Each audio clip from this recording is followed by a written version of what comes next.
Point మనం చూడబోతున్నాం. అది భారత్ అమెరికా సంబంధాల గురించి. ట్రంప్ పుతిన్ భేటీ తర్వాత భారత్ అమెరికా సంబంధాలు మెరుగుపడుతున్నాయి. ఇప్పుడు మొన్న 50% సుంకాలు విధించాడు. రష్యా నుంచి ఆయిల్ దిగుమతులు ఆపకపోతే అంటూ మరో 25% విధిస్తున్నానంటే 50% చేర్చాడు. ఇప్పుడు దాన్ని పునరాలోచిస్తున్నాను అని ట్రంప్ అంటూ ఉన్నాడు పుతిన్తో భేటీ తర్వాత. దీంతో భారత్ అమెరికా మధ్య సంబంధాలు మెరుగుపడుతున్నాయనే చర్చ జరుగుతుంది. నాగేశ్వర్ గారు ఎలా చూడాలి దీన్ని? భేటీ తర్వాత 2-3 వారాల్లో దీని గురించి పునరాలోచిస్తాను అని అన్నాడు.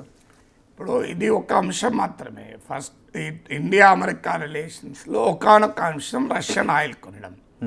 రష్యా ఆయిల్ కొనడం పైన ఇండియా పైన ట్రంప్ ప్రెషర్ పెట్టాడు. అది పూర్తిగా అన్యాయం. అది ఎందుకంటే మనకన్నా చైనా ఎక్కువ కొంటుంది, చైనాని ఏమంటలేడు.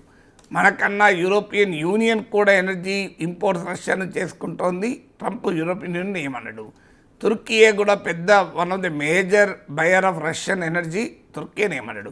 ఆఖరికి అలాస్కాలో పుటినే చెప్పినట్లుగా ట్రంప్ వచ్చాక అమెరికా రష్యాల మధ్య వాణిజ్యం 20% పెరిగింది. సో ఏ రకంగా చూసినా భారత్ పైన అమెరికా ఈ రష్యన్ ఆయిల్ అనే కారణం చెప్పి బెదిరించడం అన్యాయము, అరాచకత్వము, దుర్మార్గము. ఇప్పుడు తాజాగా ట్రంప్ అన్నది ఏంటంటే అలాస్కాలో మీటింగ్ తర్వాత కొంత హోప్స్ వచ్చాయి కనుక ఇప్పటికిప్పుడు ఇండియా పైన కానీ మరే దేశంపై కానీ రష్యన్ ఆయిల్ కొంటున్నందుకు సెకండరీ టారిఫ్స్ ఉండవు అన్నాడు. ఇంకా క్లారిటీ లేనిది ఏంటంటే ఈ అడిషనల్ టారిఫ్స్ 25% ఆల్రెడీ పెట్టాడు. మరి అవి కూడా ఉండవా? ఉండకపోతే అవి కూడా ఉండకపోతే అవి ఆగస్టు 27 నుంచి అమలుకి కావాలి. ఈ సెకండరీ టారిఫ్ ఏమో తర్వాత ఇంకా విధిస్తాడు. నిన్న మొన్న American finance minister, treasury secretary అంటారు అక్కడ, అమెరికన్ ఫైనాన్స్ మినిస్టర్ కూడా హెచ్చరించాడు.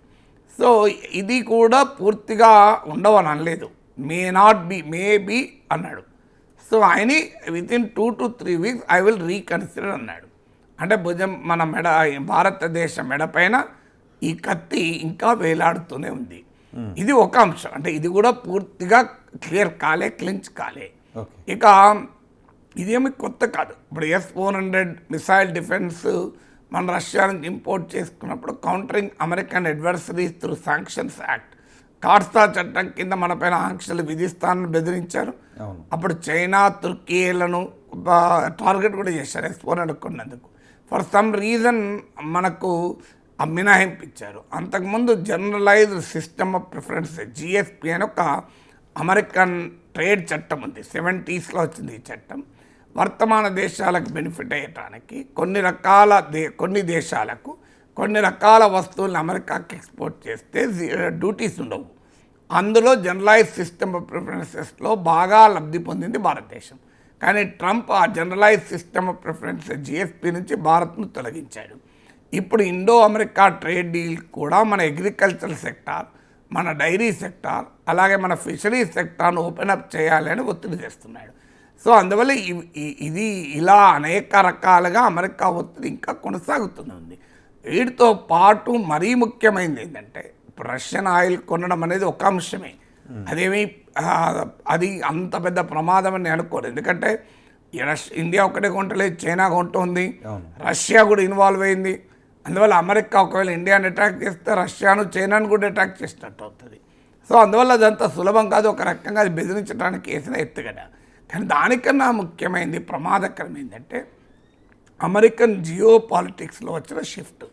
సో మనం ఇప్పటిదాకా పోస్ట్ లిబరలైజేషన్ పీరియడ్లో, పోస్ట్ కోల్డ్ వార్ పీరియడ్లో అమెరికా ఒక నమ్మదగిన మిత్రదేశమని, అమెరికాతో వ్యూహాత్మక భాగస్వామ్యమని, మన ఆర్మీని తీసుకెళ్ళి అమెరికా ఆర్మీతో, మన ఎయిర్ ఫోర్స్ని తీసుకెళ్ళి అమెరికా ఎయిర్ ఫోర్స్తో, మన నావీని తీసుకెళ్ళి అమెరికా నావీతో, ఒక రకంగా అమెరికాకు భారత మిలిటరీ వ్యవస్థల్ని ఈ స్ట్రాటజిక్ పార్ట్నర్షిప్ అగ్రిమెంట్ అని, లాజిస్టిక్స్ అగ్రిమెంట్ అని, ఇలా రకరకాల అగ్రిమెంట్లతో ఒక రకంగా లింక్ చేశారు.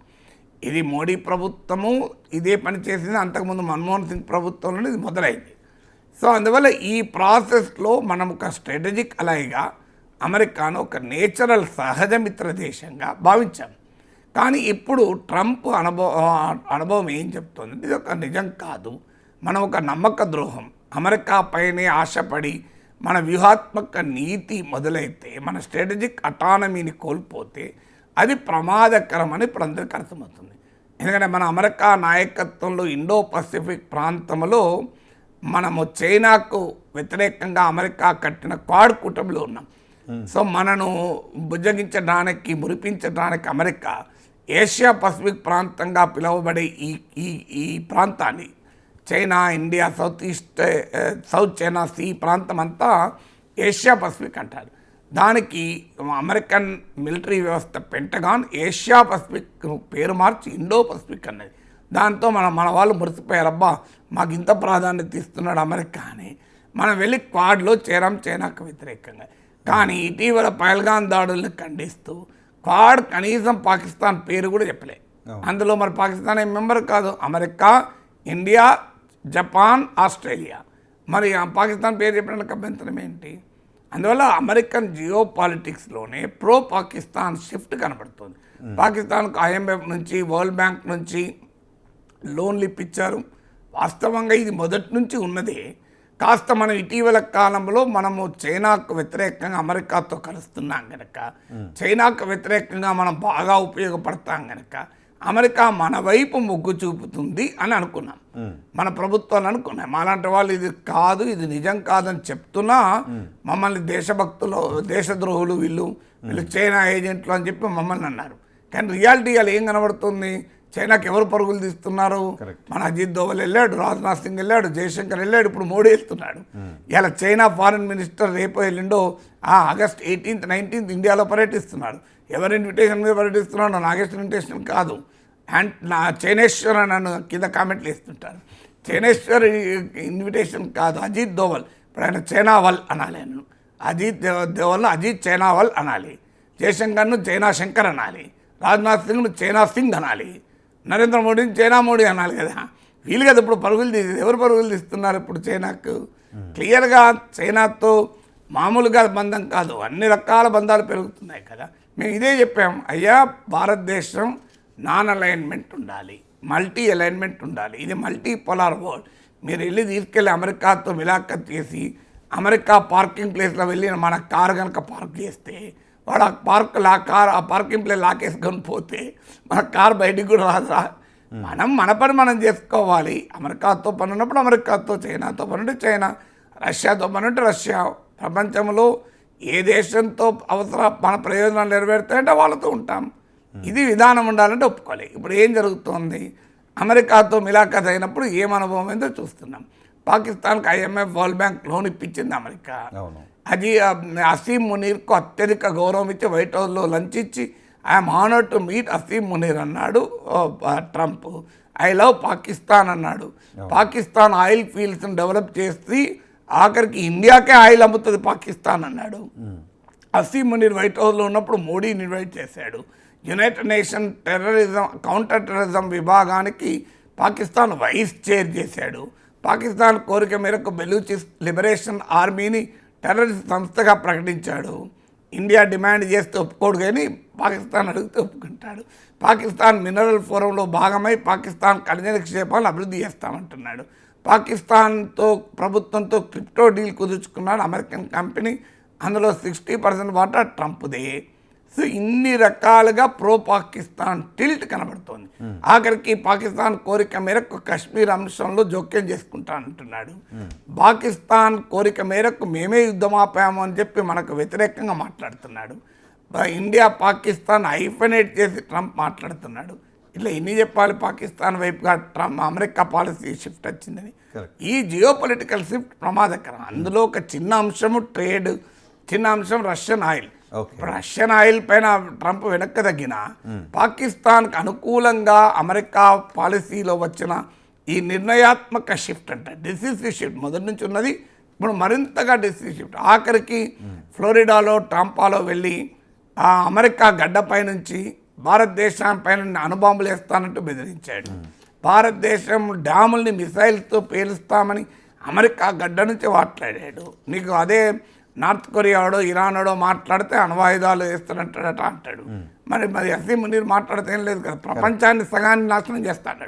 మేమే పడిపోయే పరిస్థితి వస్తే మాతో పాటు సగం ప్రపంచాన్ని తీసుకెళ్తామన్నాడు. అయినా అమెరికా ఒక్క మాట అనదు. American Central Command head Michael Kurilla అయితే పాకిస్తాన్ ఇది phenomenal partner in counter terrorism operations, తీవ్రవాద వ్యతిరేక పోరాటంలో ఒక గొప్ప భాగస్వామ్యాన్ని కీర్తించారు. అందువల్ల ఈ జియో పొలిటికల్ షిఫ్ట్ అనేది మనం అప్రమత్తంగా ఉండాల్సిన అంటే దీనిలోనే ఇంకొక యాంగిల్ చూస్తే చైనాకు అమెరికాకు పడదు.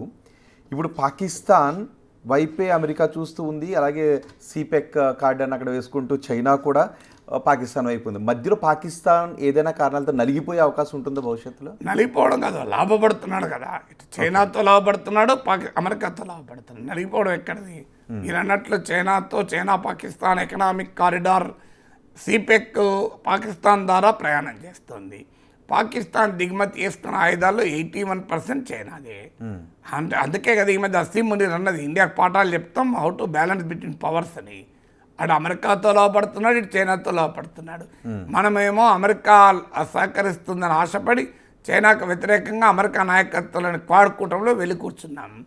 అమెరికా వాడు మనను పాకిస్తాన్ విషయంలోనే సహకరిస్తలేడు, ఇక చైనా విషయంలో మన దగ్గర సహకరిస్తలా, ఏదప్ప ఏదా అది. అందుకే ఇది తెలిసి మోడీ ప్రభుత్వం ఇప్పుడు కాస్త మేల్కొంది. ఇప్పుడు మేల్కొని పరుగుల మీద చైనాకి వెళ్తున్నారు. అజిత్ దోవల్ వెళ్ళాడు, రాజ్నాథ్ సింగ్ వెళ్ళాడు, జయశంకర్ వెళ్ళాడు, నరేంద్ర మోడీ వెళ్తున్నాడు. ఈ చైనా పర్యటన గురించి మాట్లాడుకుందాం, ఒక చిన్న బ్రేక్.